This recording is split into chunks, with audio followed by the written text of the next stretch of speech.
Welcome, I'm Melinda Akinwami. Tonight, Nigerian military kills one of the key leaders of ISWAP, a factional group of Boko Haram believed to have Leah Sharibu in its custody in a joint operation of the Army and Air Force.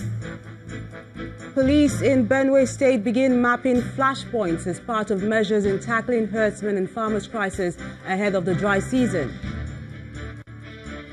INEC holds by-election in Kwara, Katsina and Bauchi states to fill vacant seats in the House of Representatives. Exercise adjudged as peaceful. And in France, one person killed and many others reportedly injured as many take to the streets in protest over fuel hike.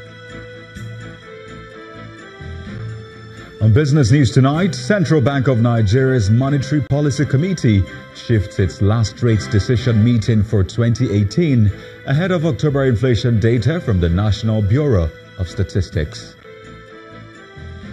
On sports news, Nigeria's Super Eagles booked their place at the 2019 Africa Cup of Nations after holding South Africa to a 1-0 draw in Johannesburg.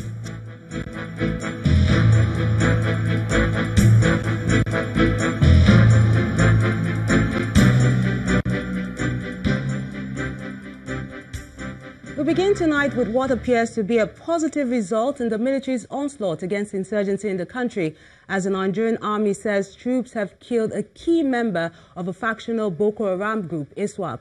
The army claims on its Facebook page that Saleh Ahmad Saleh, also known as Baba Hassan, the media head of al-Bawani-led group, was killed by a joint operation conducted by the Nigerian Army and Air Force. According to the army, the killing of the ISWAP leader is a sign of efforts targeted at getting rid of key members of the sect who are believed to have masterminded the abduction of over 100 schoolgirls from Dapchi, Yobe State in February, including Leah Sharibu, who is still in their custody.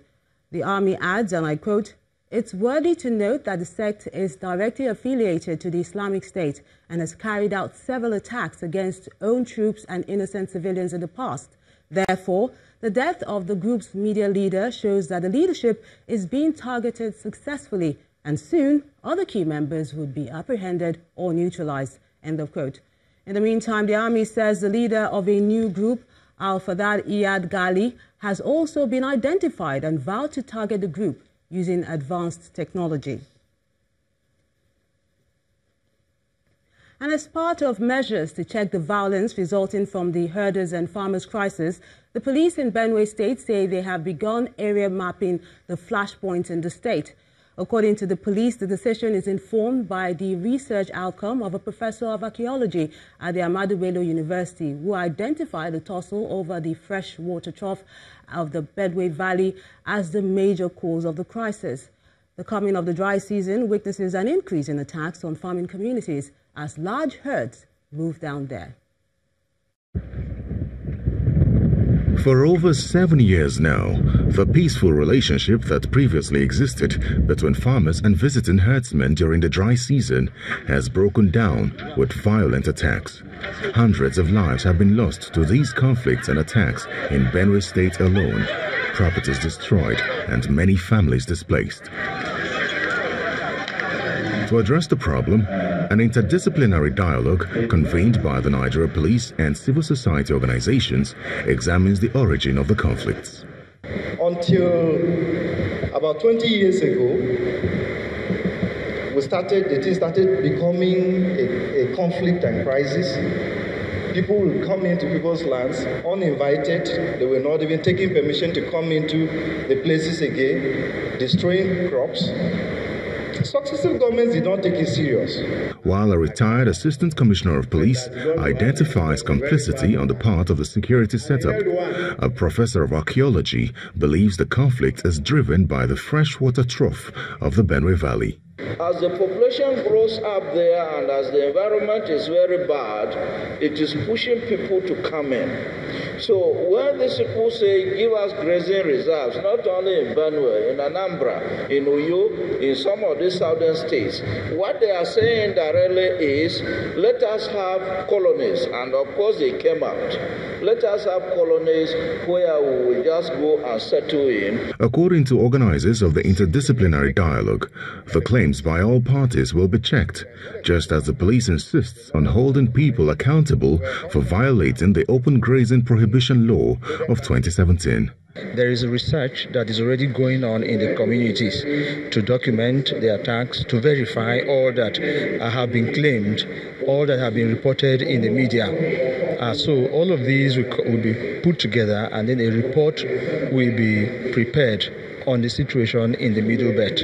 We are mobilizing more men, and we are trying to also harness our resources to ensure that we deploy our men accordingly to the flashpoint where we are expecting such attack. We try our best to ensure we arrest in line with the state law of provision of open grazing something.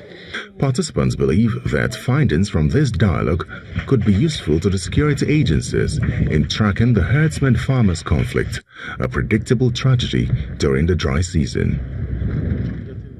From security to electoral matters now. In Adamawa State, the Independent National Electoral Commission, INEC, says it has detected the names of 1,224 dead persons in its voter register for the 2019 general elections. This was revealed by the Adamawa State Resident Electoral Commissioner, Kashim Gaidam, at a forum on election monitoring and support in Yola, the state capital. He explains that the figure was uncovered during the recent display of the voter register for claims and objections by the Commission. Seated in this hall are resident electoral officials of the Independent National Electoral Commission, drawn from 6 states that make up the Northeast geopolitical zone, as well as a team from the European Union. It's a forum put together as part of the preparation towards 2019 general elections. The Commission developed and improved upon the election project plan of the 2015 to ensure that all activities are implemented as single coordinated plan. Here in Adamawa State, ladies and gentlemen, we registered 2,113 claims and also 1,588 objections, out of which 1,224 were names of deceased persons that are supposed to be removed from the voters register. The INEC is one of the most significant tools the Commission is using to plan, to monitor, to coordinate, to implement, and to intervene so as to provide support to field officers in the conduct of elections, where these tools were used.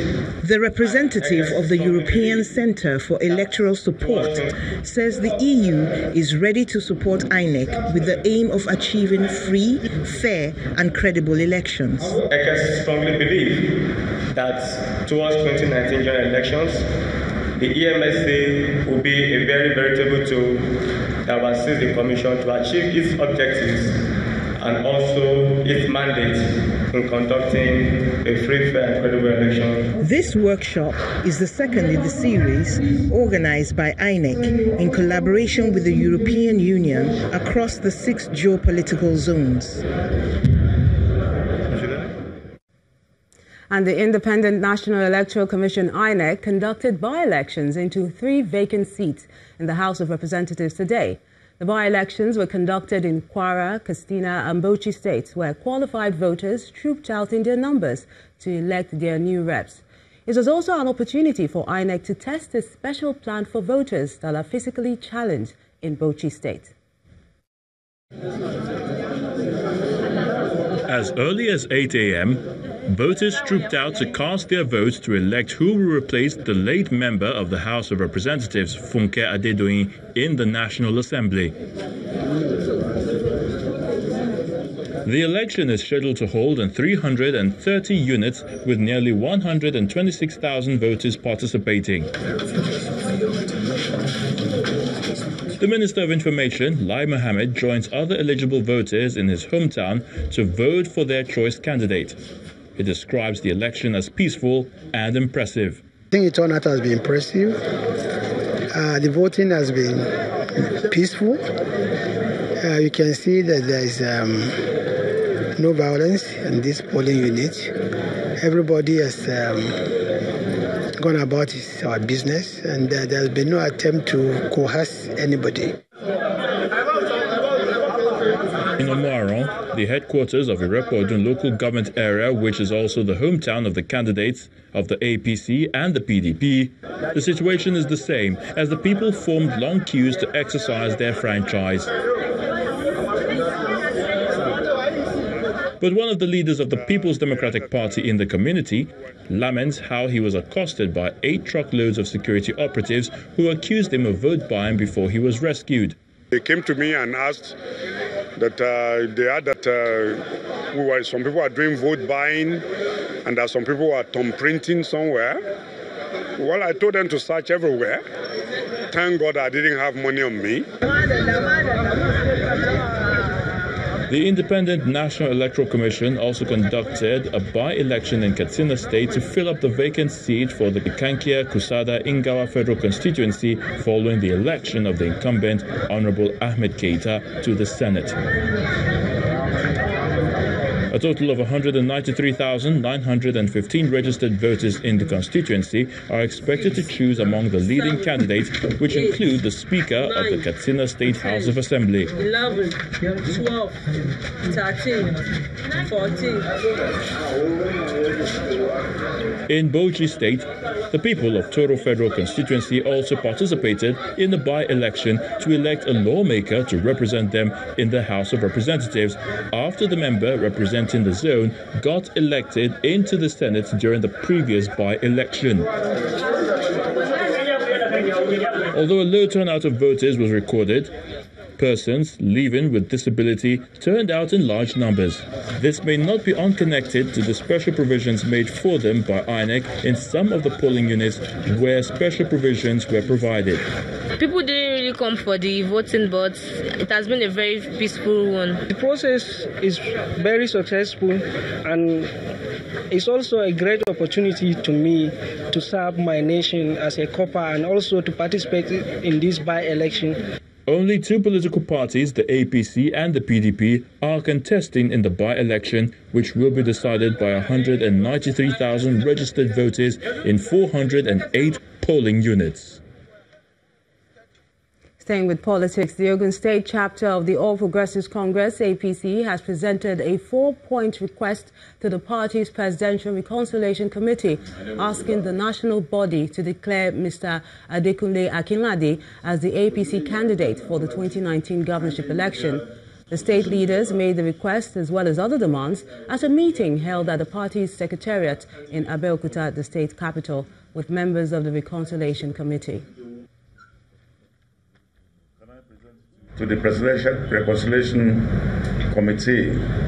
1. Declare the results of the governorship primary elections that took place across Ogun State on October 2nd that produced Honorable Abukadri Adekunle Akinlade as the authentic Ogun State APC governorship candidate. 2. Declare that the results of the state assembly primary elections that took place across Ogun State on October 7th that produced the 26th state House of Assembly candidates as the authentic Ogun State APC State Assembly candidates. 3. Submit the name of Honorable Abdul Kadri Adekunle Akinlade, who won the 2nd October 2018 gubernatorial primaries to INEC. Member of the Presidential Reconciliation Committee, Mr. Adewale Adenike, has promised to forward their demands to the national leadership of the party. As a family, we've spoken, we've looked at situations before us, we've agreed to work together for the benefit of resolution. And that's what we intend to do. We've taken all the grievances and we intend to take them back for resolution, for consideration and resolution. But one thing I will say is that we remain one big family. APC is one family.